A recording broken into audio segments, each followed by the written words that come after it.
Welcome to our podcast, What No Mom Told You, where the rarely spoken truths finally get loud.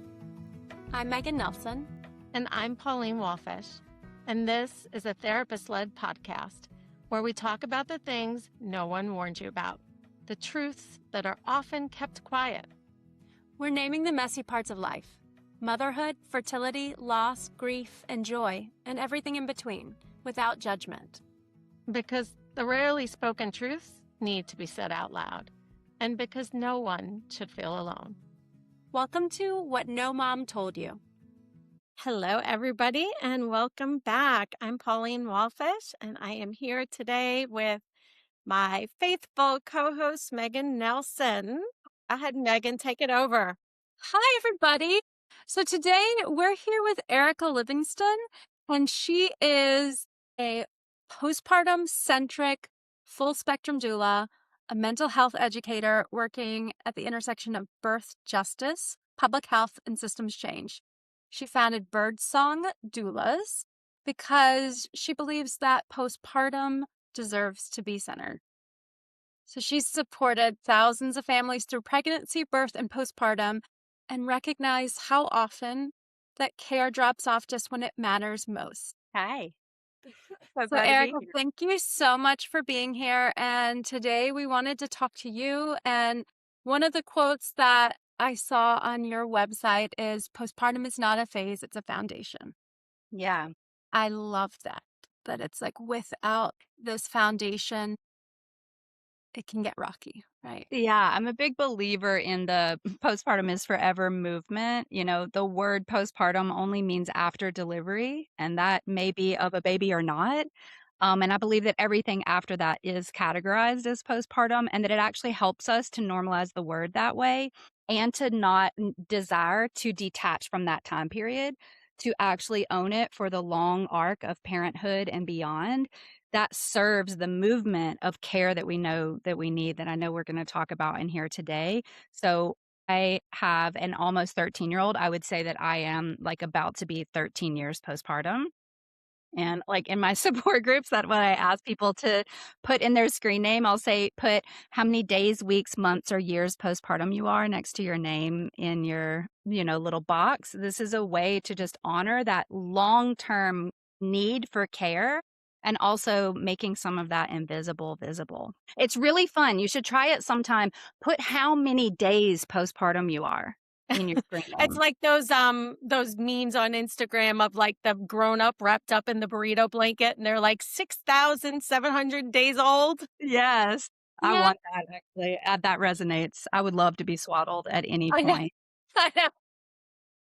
Yes. I am forever telling. I actually just gave a public speech last week, and I was like, I'm standing before you 23 years postpartum Yeah. and still adjusting.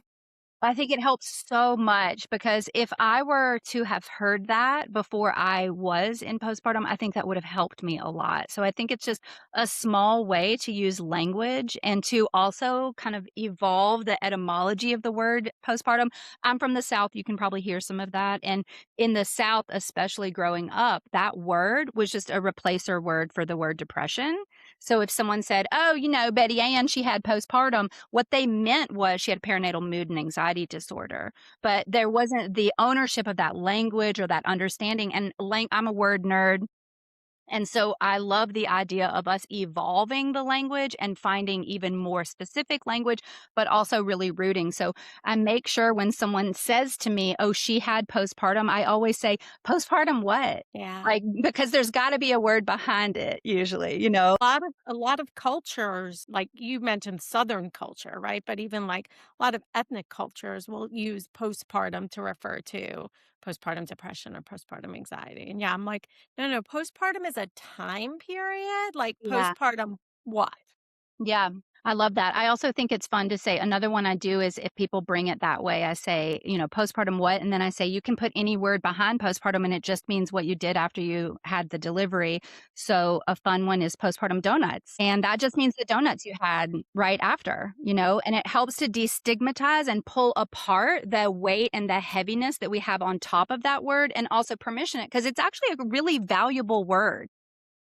Because there aren't other words like, postnatal is not the same as postpartum, Yeah. right? We need this word and we also need it to be what it actually is and not the kind of attachment and stigma that comes from like, all the way back to hysteria and other things of like the replacement of that becoming postpartum and then us burying it under layers of depression. And that's not to skip over the depression that we know is like a huge problem right now. And I know we're going to talk some about that, but also to make it that someone's, for example, in running support groups, if you call it a postpartum support group, sometimes people don't want to come to it. And what I Mm. mean is it's a support group for people who have had children. That's all that the group means. But sometimes people will be like, I don't need to go to that. I'm not depressed. We're not saying you're depressed. We're just saying you're postpartum, right? You are in the postpartum time period, and we're not in there only talking about depression. That may not even be what we're centering sometimes. We're mostly talking about sleep, of course, but, and, A lot. feeding babies and Nutrition and water, right? yes, exactly. We're talking about keeping your water bottles full and like asking for your rings of support to show up for you and major grief and identity changes and things like we're talking about all of that stuff, but it isn't a depression group. And all of that comes from the need for the pulling apart of this word to be redefined and then re-elevated and used correctly. So, Erica, I found out about you from who we've had on before, Hannah, our dear colleague, Love Hannah. posted one of your posts where and it made me laugh, it made me cry, where you had the group chat with the Yeah. different postpartum hormones. And I Yes. loved it so much. It felt like Inside Out for postpartum I love that. mom. I've been saying that we need an inside out. When that was sent to me that you said that, I was like, "Oh my gosh, this person sees me deeper than anyone else." Because I have been saying since I first saw the first Inside Out, and I'm a mother, so of course I saw Inside Out. Yeah. And since I saw it, I was like, "When do we get the postpartum version of this? And can I be on the writer's room for that?" Like, I Yeah. want so badly to write that.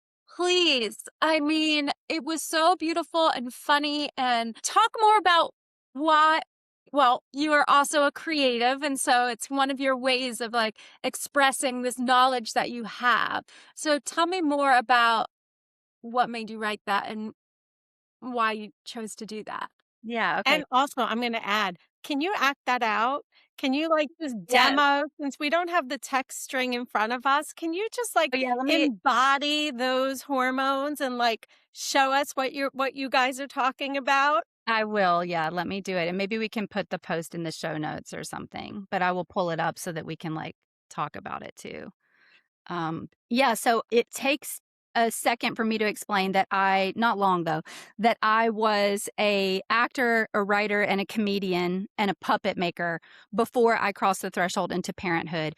And I was just telling Megan earlier, like the theater and comedy takes your nights. You give your nights to them, right? And then you have babies and they want your nights. So I had to choose between comedy or babies. And I guess in some ways I chose both because I still try to hold the thread of my artistic self as I transitioned into parenthood and then found doula work very quickly from my own strugglesome postpartum, where I was looking around at all my postpartum friends being like, what is happening to us? Which led me to want to train in postpartum doula work and beyond. And the desire to bring some humor into this space has always been there for me. I do believe that there is so much that we talk about in the postpartum mental health landscape that is so hard and can be so frightful and so scary for people, especially it's my passion to train people on this before they cross. So I had to make a decision between babies and comedy, chose comedy. That's because I believe that it's an entry point. Or wait, I said it wrong. I chose babies and decided to be a mother. But just like anyone who has a previous profession and has to let that go, which is so common, right? Anyone that has that previous identity and then has to release it in some way, I think there's always a part of us that wants like a period of reclamation.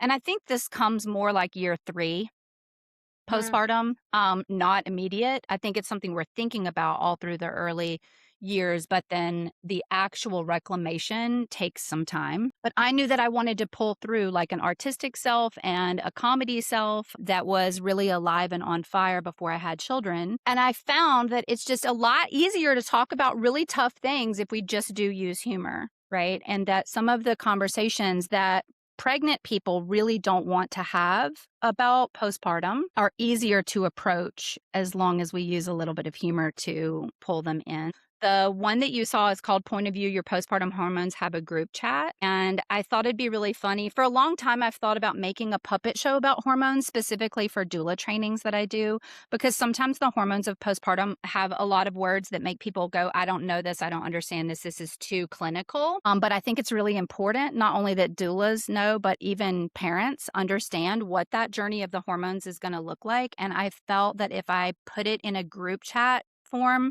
people would understand a little bit more and think of the hormones less like something I can't understand that's clinical language and more like an archetype of people you already know. So, of course, estrogen is the first one to leave the chat, right? Because the huge drop, right? They got to go. And then, of course, because estrogen and progesterone work together, progesterone's like, wait, I thought we were going together. Like, I want to go to the party. So, progesterone leaves right after estrogen, of course. Adrenaline is present, and I really took time to think about how to talk as adrenaline, which is in all caps. It's your one friend that talks in all caps, and that's because they're really coming in hot at all the time. And then oxytocin, who's really probably the one who started the group chat, I'm guessing. I didn't put that in there, but if I had to guess who's the one that wanted to gather everybody together, it was Brings everybody together. yeah, they bring everyone together. They're the lover, they're the mama, they're the one of the group chat that keeps everybody going. And they're also the one who's like, when everyone else is panicking, is like, have you smelled the baby? Like, right? Everything is beautiful when cortisol is like, something's wrong, like, and freaking out. So I think that it's an easy way to kind of see who they are. I have that oxytocin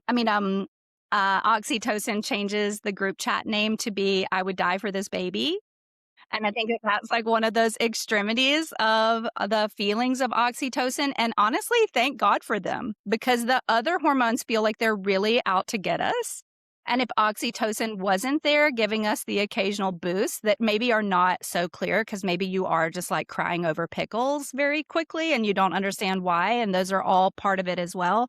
Oxytocin is really such a heavy lifter in that early postpartum time for mental health, they really are, even though I kind of, joke about them a lot of like just That's the like, I love my baby and I'm so happy. And also, I don't know why I'm crying.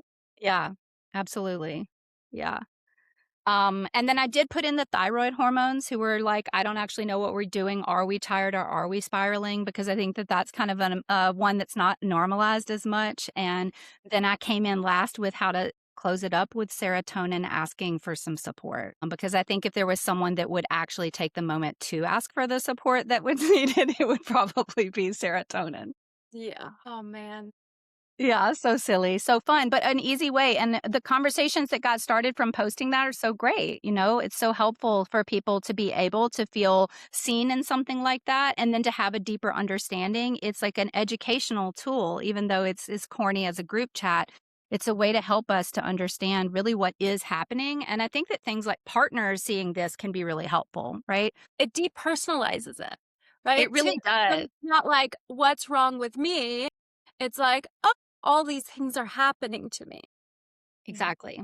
Yeah. And I love that, we saw it on social media where most things that people are looking about are the glorified, wonderful parts, right? Like Yeah. everybody's posting pictures of their happy baby, or even like, this is the new model of the baby that comes with a leak, right? There was that trending video, but still, you haven't seen this one? Yeah, no, I missed that one. I'll find it for you. But yeah, they like demo the baby like an unpackaging video, like Got it. like, I opened the package and here's the makeup that's in my Ipsy bag, like, Such a this is fun like, "We got idea. this new model, it's okay, it makes noise at night, it leaks a little bit, but, it smells good." But anyway, my point is, like, there's all It do this, like, smell good. wonderful glamorized stuff because people don't talk about the icky parts. Yeah. For many people, they want it for so long that they don't feel like they're allowed to talk about the icky parts. Yeah. There is that. I mean, I think, like, truly, I mean, there's trolls everywhere, and trolls will definitely come for you and say, "Oh, you're gonna complain about this? You called this in." You know? And I think that that overculture fear, that place is a place that makes us afraid to pull back the curtain and show something more than the 1-month picture, 2-month picture, like, to actually turn the camera to the side and be like, here's all the laundry and everything I haven't done and all the stuff that's actually at 3 a.m. keeping me awake, like all of the ruminating, intrusive thoughts I'm going through.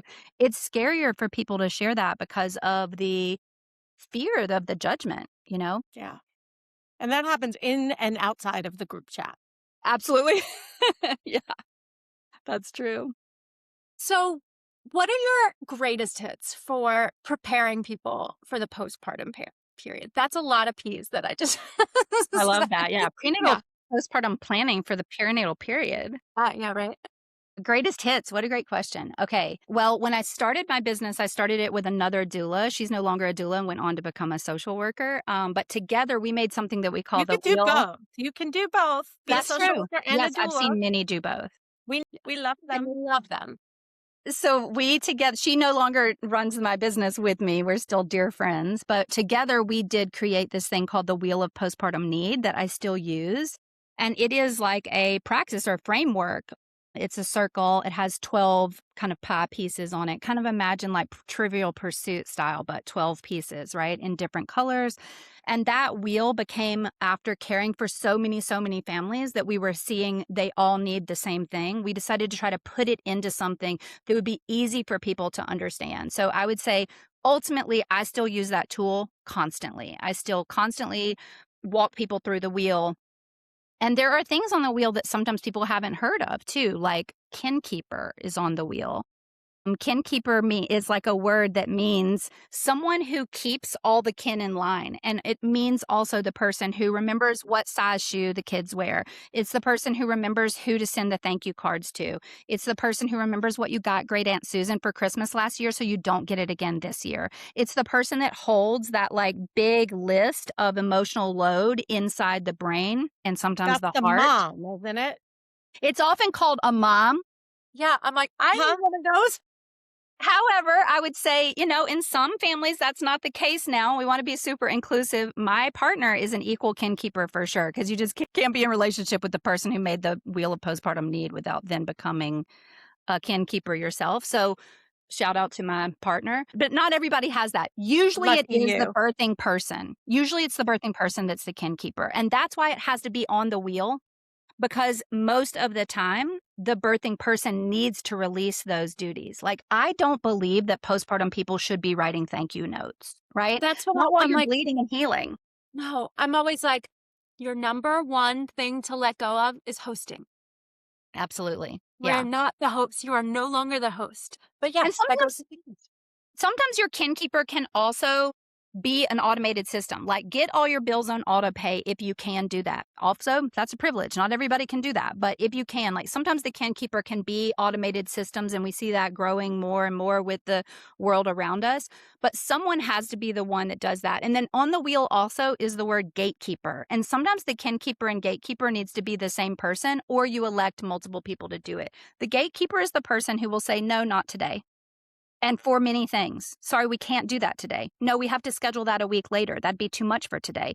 The kin keeper and the gatekeeper both know that one big event a day can just destroy the day, and that we should never even have more than one big event a day. And that if someone comes to visit, it's 20 minutes max, and they better be somebody that leaves with the recycling and the trash, right?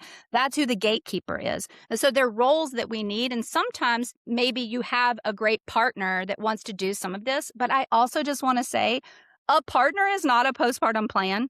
And this is how partners get PMADs too, is because if they are expected to be every spoke on the wheel, then they're going to be the one struggle busing. So it really does have to be like, let's go all the way around and find all the different people that we could reach out to that could be a part of this. Like, what are all of your rings of support? Some of your rings of support are geographical, meaning they are in your neighborhood. They will be around. They can drop a meal. They can show up. But also sometimes there's emotional rings of support as well, right? And they don't have to be geographical. A good friend of mine like moved overseas while I was still in early postpartum, and our time difference made it that I could call her at 3 a.m. while she was drunk at the bars still, living her like wild maiden life. And it was so wonderful for me to be up in the middle of the night nursing a baby, really in the thick of it, and just talk to someone that's tethered to my old self that also would make me laugh because of all the shenanigans and would bring lightness and joy. That's an emotional ring of support. I didn't see her all through the first couple of years because she was so far away from me. But because of like FaceTime and WhatsApp, she became a major ring of support, right? So there's all kinds of different rings of support. And I think that that's what the wheel is helpful for, is moving through and finding who's going to show up in each of these categories. And of course, there's basics on there like rest, nourishment, right? I mean, Postpartum intimacy, which I say that instead of sex because I really believe that a foot rub is postpartum sex. And that there are like many other ways to find intimacy. But if you don't plan for it prenatally, goodbye. Like right. it will And not be that's there. yeah, and it's the same with sleep and food, right? Like you said that they're basic and they are, and there's still things you have to plan for Absolutely. Because they because don't they're just show like up. one of the first things to go for a lot of people. Absolutely. I mean, nourishment, like feeding yourself and your family, think about the emotional and mental load that goes into that. Like, if we just break it down step by step, as someone who's raising boys that will eventually be men that better be great husbands, I teach them like how to do the things of the home, breaking down how you get to a meal and starting with just you got to make the grocery list. And then we have to figure out and get all those groceries. And then we have to come back and then we have to do all these things. That long list of steps just to make one recipe, when you write it out because you're teaching people how to do it, that's really when you can see evidently how much emotional and mental load goes into just the food of a family. Just Yeah. the food. And then if you put one person that's usually the one doing it and you lay them out where they need to be 5 days in the bed, 5 days on the bed, 5 days by the bed, if you lay that person up by putting them through the most amazing and horrific thing they've ever done with their body, well, then we got to find somebody to do all those steps for the food. So, and that's just food, right? Yeah. So, And that yeah, doesn't include all the emotions of like, I don't feel like eating that, or I don't the way want the to eat hormones play that, into it. or what Right. can I eat with one hand? Yes. Or any kind of difficulty with eating, of like a cultural connection to food, the desire to eat your comfort foods from childhood, but the person who made that isn't around, the Yeah. desire to like So eat loaded. the food of your like youth and of your people of your land, but you've birthed far from home. I mean, there's so many layers just to Right. food. And the Just to food.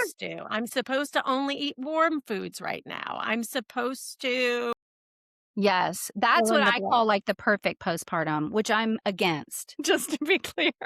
I I'm just against really that think even 23 years postpartum. yes. I think some of that comes from social media that we're talking about, where people show the perfect parts. And then there are some really beautiful books and podcasts and courses and all of that are really centering the most beautiful parts of postpartum. And don't get me wrong, I love them. Like, I do love them. I love the aesthetic of it all. But I think there's also a problem if we don't even let a little bit of the grit into the room. We really can set people up for an expectation that they can achieve something.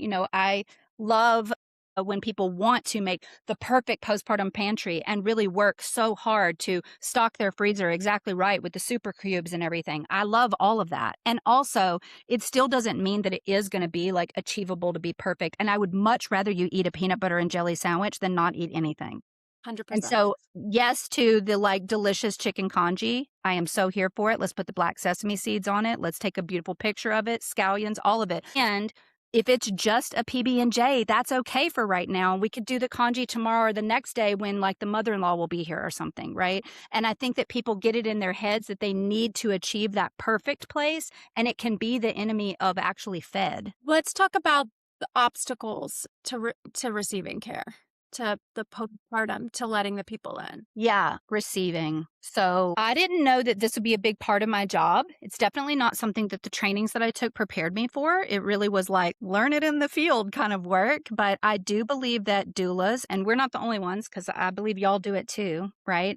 But I believe that we are, first of all, professional trust builders. and that you have to build an incredible amount of trust with someone very fast. I have to be your friend really quickly, and I got to really lay down the law of why you should trust me. And then once I feel like you can, I do have to be a little bit bossy with you and push a bit because none of us actually really want to receive organically. It is so rare that I meet someone that is just like, yes, I can't wait to just let everyone do everything. I cannot wait to let everybody do it wrong. you know? Uh, Most people are so afraid to release the control of their life.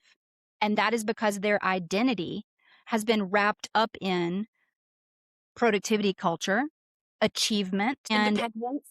independence, right? Like all the women independent. Like we have glorified independence so deeply through white supremacy culture, capitalism, all of this, right? So when someone We comes, fought for it. yeah, I know, which is kind of sad, right? In its own way to look at that. Like how hard to fight for something that then turns around and bites us. There's this desire to prove I've got this. I actually don't need anyone, right? And I think that's a very common journey for people in the pre-childbearing years identity, specifically women. I have this. I don't need anybody else. I can do this on my own and I can do it really well. And I can do it better than you could. I hear multiple times a month, I would say. They didn't choose to have the kids. I chose to have the kids, so I should have to handle it myself. Right. And I'm like, that's not why humans have lived for thousands of years, you know? I We haven't know. upgraded with that, but that is, I mean, it's horrible for me. I don't even think that's truly anyone's authentic voice. That is the voice of the overculture that's been ingrained. I don't think that's the voice of like the essential self. I think that comes from what you've been taught to believe, but not actually, because I do believe that realistically we do all know, because you hear people talking about it all the time. We need a village. We need a village, right? Where is the village? I want to be a villager. All of this, that is there because that's the essential. That's the real in our bodies. We know we feel best when we are held in community. We know that we release, like literally release our bodies and our hearts, and like the mental health chatter gets quieter in the arms and hands of community. But there's a belief system that actually has to crack, and it's part of that identity shift across the threshold of parenthood. It's that identity that I can do everything on my own and I've got this. And I think that it's not easy to teach people to receive, right? And like I said, it takes a great amount of trust for someone to even listen to you try to talk about it. I would think that like someone listening to this right now might even just be like, this is that like get uncomfortable kind of stuff because we can hear it. Like, have you ever thought you would be a burden by asking for support? Absolutely yes to every single one of us. Anyone who says no to that is lying, right? We all definitely have those moments that come up that say that if we ask to receive, if we open to receive, we're going to be rejected, we'll be hurt, we'll be abandoned, someone won't show up. And here's the thing. Sometimes that happens. That's true. Sometimes it does happen. Sometimes you make a meal train and one random person from your distant family sends you an email saying, I don't think you should have done this. I think this is asking too much. That stuff does happen, I promise, because I've been running these groups for so long. Thousands of people over these years, I hear all the tales of the different ways. And it may be, and often can be, some of the closest people to you that shame you for wanting support. It's no different than a partner or a mother-in-law being like, why are you getting a doula? You don't need a doula. I didn't have a doula. I always say that when someone says something like that, they're like, I didn't do it that way. You just say back, and it shows. We would like to do things Love that. differently. Yeah. I love that.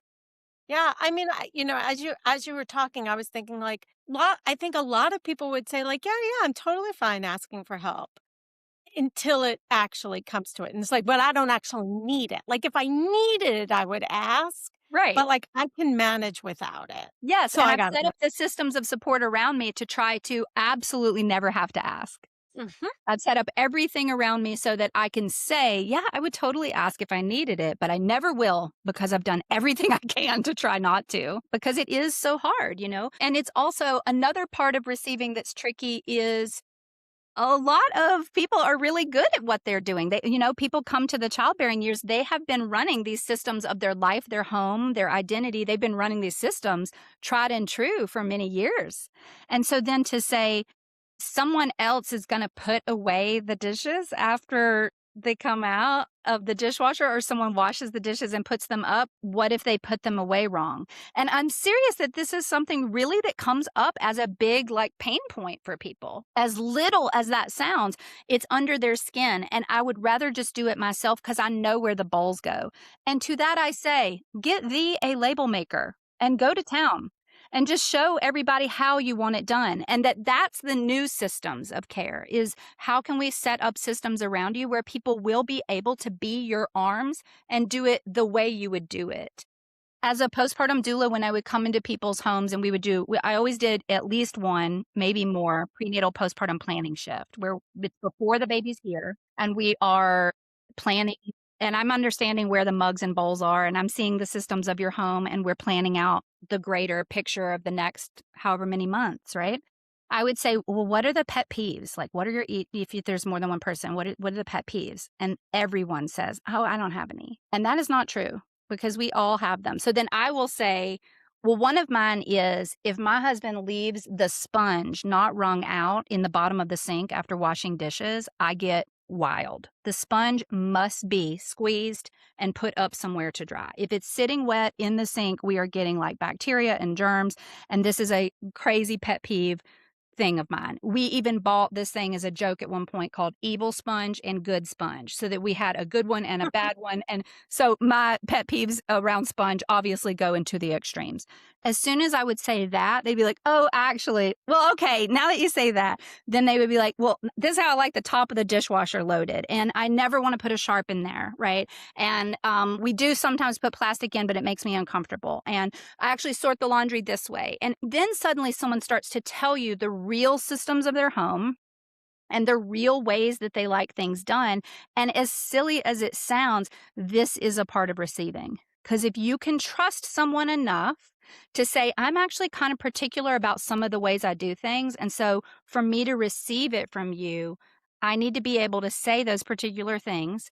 I need you to not judge me for those particular things and then want to show up for me in that exact way, so that then I can actually close that tab in my brain and just know you're not going to put sharps in the dishwasher. I just know Wow. you're going to do that.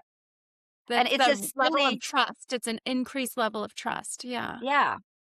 Yeah, and I think there's many versions of this, right? Of us, a meal train version of this, right? I always encourage people to do meal trains of any kind, whatever it looks like, but to have other people show up for you and make you meals, give you a DoorDash card, order your favorite order from Benny's down the street, or send you groceries, whatever it might be, but somehow bring food to you, right? Sometimes people are like, well, I don't want baked ziti every night. Well, then let's put that on the meal train, right? Let's say, I actually don't even like baked ziti, and people get insecure. Gosh, if I were to write out every single thing I don't like to eat or I don't want you to cook me, that's going to make me seem too much, very extra but no, it's okay. Like, it's okay to be in your 30s and have decided you don't eat gluten and you don't want this and you don't, that's fine. And so the more we can meet people in the space of non-judgment and truly see who they are and who they've become, and then show up for that person, not show up for who we think they should be, not show up for who, great Aunt Susan thinks you should be, but really show up for them as they are. That softens that permission, that receiving muscle starts to not be so contracted and ease into, oh, wow, I can trust my community to actually see me and show up for me in this way. And that eases some of those fears of they're going to do it wrong. And so I might as well just do it myself. As the giver, I don't want to spend time making baked ziti for somebody who's going to throw it out. Absolutely. Yes, that's such a good point. That's the other part. Let's talk about the role of the giver. Okay, so we talked all about the receiver. The thrill of being the giver, the absolute delight. It's giving me the chilly bumps, like my leg hair's growing. The absolute delight of being able to give to someone and know that it makes a difference. To be invited to somebody's meal train where they post little updates about their life and their family, how intimate and how beautiful. To be a part of the web, to know that you're feeding the person who's feeding the future. Like, that is the part we don't talk about enough too, that I think the role of the giver it's a gift to be the giver. Someone asking me to show up for them, that is a gift to me, not me giving them the big bundle of food or showing up and rubbing feet and listening to a birth story. It's me. I am the one that is the receiver of the gift by being chosen to even hear a birth story. Being chosen to even be allowed to be in there, washing my hands as I enter, leaving my shoes at the door, and cleaning those counters for you, reorganizing your fridge, right? Like all of the ways that our friends can come in, our community, our family can come in. That's the thing I think we have to shift is the idea that it's not that we're a burden for asking as the receivers. It's the exact opposite. We are actually unburdening them because we're calling community together and we're weaving a true web of community when we ask. And how much of ourselves we get to use in that. A good friend of mine, her son just turned 13 and he spent 2 months in the NICU. This was a year after my son spent 2 weeks in the NICU. So I was especially prepared to know what she was going to need. So Yeah. when our mutual friends and her great aunt called me to say, what can I do? I'm like, I got you. You We're knew going to do exactly laundry. what to do. We're going to go clean their house. These are the restaurants that they like that they can eat at. Every meal gets disposable silverware in it, you know? And how did you feel doing that? I felt in control, like I could do something, and that I felt like a piece of me. Okay, this is where I cry. It healed the piece of me that felt alone. Yes. Yes. Okay. I call this time traveling as a caregiver. You were time traveling because while you were caring for them, you were caring for you. And I do this all the time. I'm an adoptee, so I was relinquished as a child. So much of my work is time traveling to my baby self. Every time I keep a mother baby dyad together and cozy, I am time traveling to my baby self that needed that. Every time you help a NICU family, you are time traveling back to yourself that needed maybe a little more. You needed someone that knew about that freaking disposable silverware. And now you know it and you will never let it go. And you will make sure everybody knows that. And that is how we grow. That is the evolution of the heart, and the evolution of the heart as an expander inside of community to take the heart of service and pull it outward to make sure that you actually make an impact. Incredible. So beautiful. Thank you for sharing that story. So I only have a few minutes, but I want, if we can quickly talk about the things that we're discussing also come with a level of privilege. Yeah. How do we expand this postpartum care when privilege is maybe not part of someone's experience? It's the best question. Thank you so much for asking this. And I want to just say how helpful it was. And also, it built trust with me to you for you to ask this question in the kind of prep questions for the podcast. And it really got me thinking. Like I was thinking all day the first day that I read it. It was like the thoughts that I was having right before I go to sleep feelings when a question really gets in there and you really want to speak to it and brainstorm and problem solve around it. So I made this list. I opened my notes up because I wrote a lot of them down so I wouldn't forget of low cost and creative support strategies. Because I think that one thing that happens, and we were talking about it earlier, is that perfect postpartum is completely unobtainable for most people.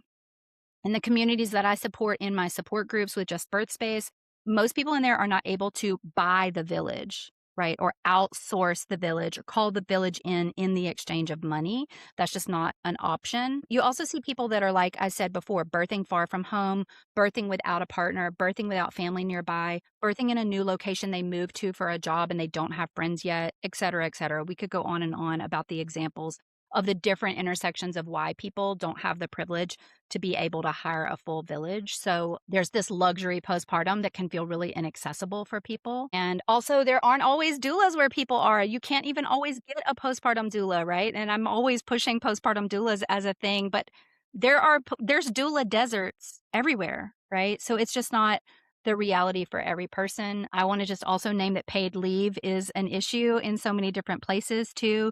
And that before I go into my little specifics of asking a friend to go to Costco for you, I want to say that the real issue here is our government, and really does need to, postpartum has to move into a priority place. And it should not be that I'm sitting awake for 3 nights in a row brainstorming ideas of how people that don't have enough can create mutual aid systems for themselves, because what it should be is that we have governmental support for postpartum. Medicaid needs to prioritize and center postpartum, not just birth.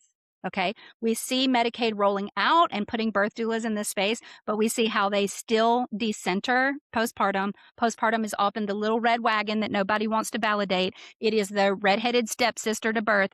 And it is time for postpartum to move into the center. Mm. We know that the maternal mortality and morbidity rates actually include 365 days postpartum. And if we know that, if all of our review boards know that, then we should be making policy that cares for someone for a minimum of a year. And that care should be in-home compassionate care. That care should be people like me who love to cook soup and rub feet and listen to you and set up a sitz bath and clean out your fridge. There are a lot of me's. Okay. I'm not unique. There are a lot of people that love to do this work. We should be able to be paid to go into homes, paid by our government from our taxpayer money to come in and care for parents that way. So that's the first thing I want to say. And now I'm going to say all my scrappy ideas because we don't have a government that's doing that yet. But it would be remiss of me to not name that it's my dream that parents are cared for in this way. And that ultimately postpartum doula care is not some like side thing that is like a hobby job for people or a luxury offering, that it is actually completely normalized care for people to have people in their homes caring for them for up to a year. And I say it, and I don't even care what people think. Up to a year, maybe more. Maybe more. What about 3? Okay. But in the meantime, some ideas that I thought were to have family members or anyone around you, if you do have family, then asking for them to do your grocery shopping is such a huge way. Asking anytime that this is a thing that all people should know about caring for postpartum people. If you know someone that is currently postpartum and you are going to do anything, send them a text and say, can I get you one? I'm going to the grocery store. Can I get you toilet paper? I'm going to get a specialty coffee. What's your order? Right? So anytime that you as a community member are going somewhere to get something and you know there's a postpartum person somewhere in a glider with a baby, get them the thing too. I think even just people coming over and taking the baby for just one of the naps is big. Again, this is a tricky thing. It has its own privilege because you got to trust someone to hold your baby, because nobody can take a nap if the person holding the baby they don't trust or they're wearing really heavy perfume. So both of those are no-nos.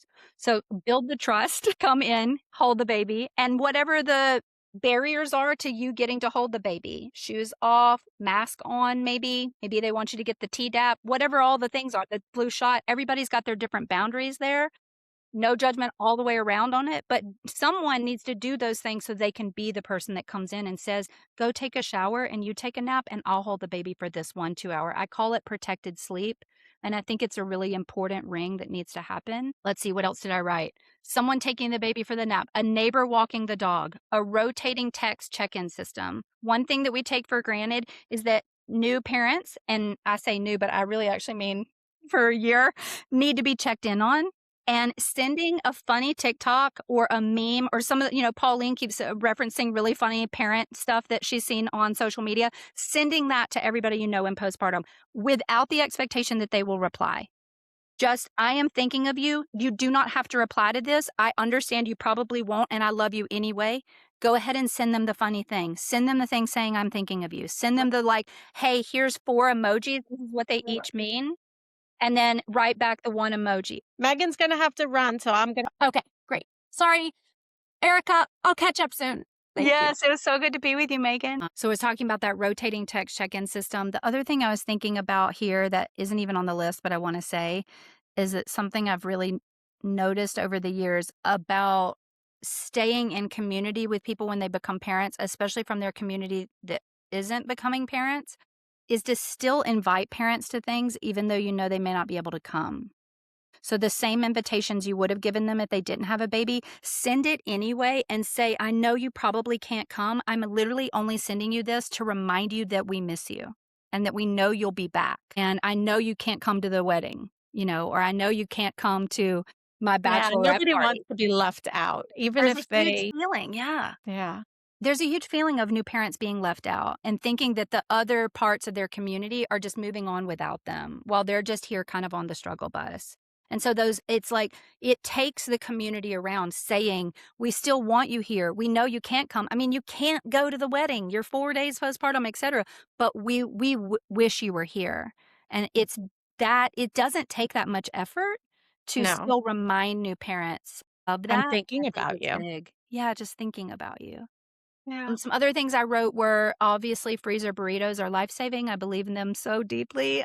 Any kind of pre-prepped meals, if someone is going to make something to double make or triple make it and send it over to your friends, or even people who are having babies can do this beforehand. A family member or other family members, if you are birthing far from home, like family members coming together and sending food or sending a cleaning service or, sending a postpartum doula.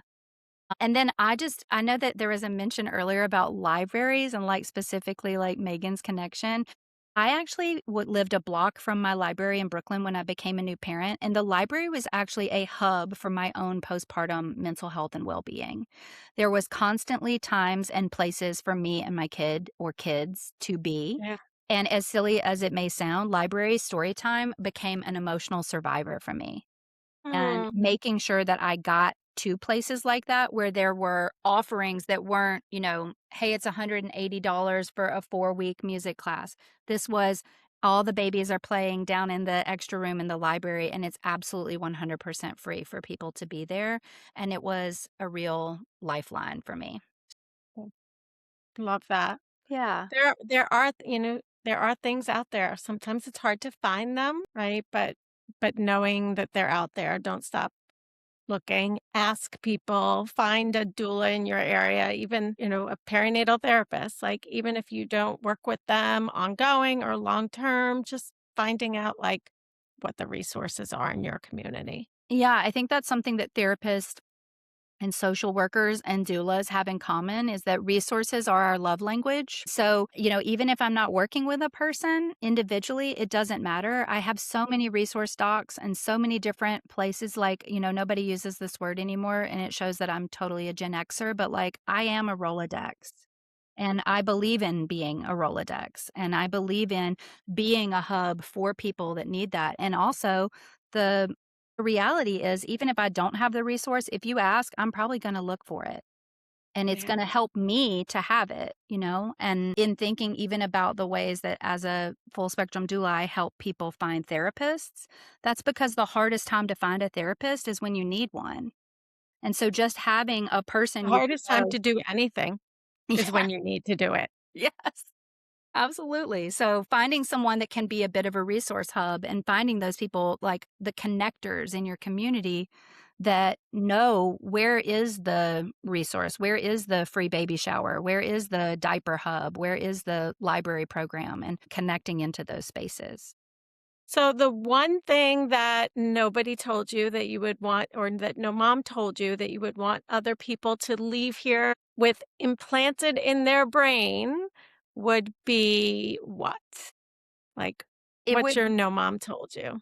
No mom told me, but I probably learned it the hard way, but that learning how to receive would be the greatest gift to myself in parenthood. Yeah. That permission to receive.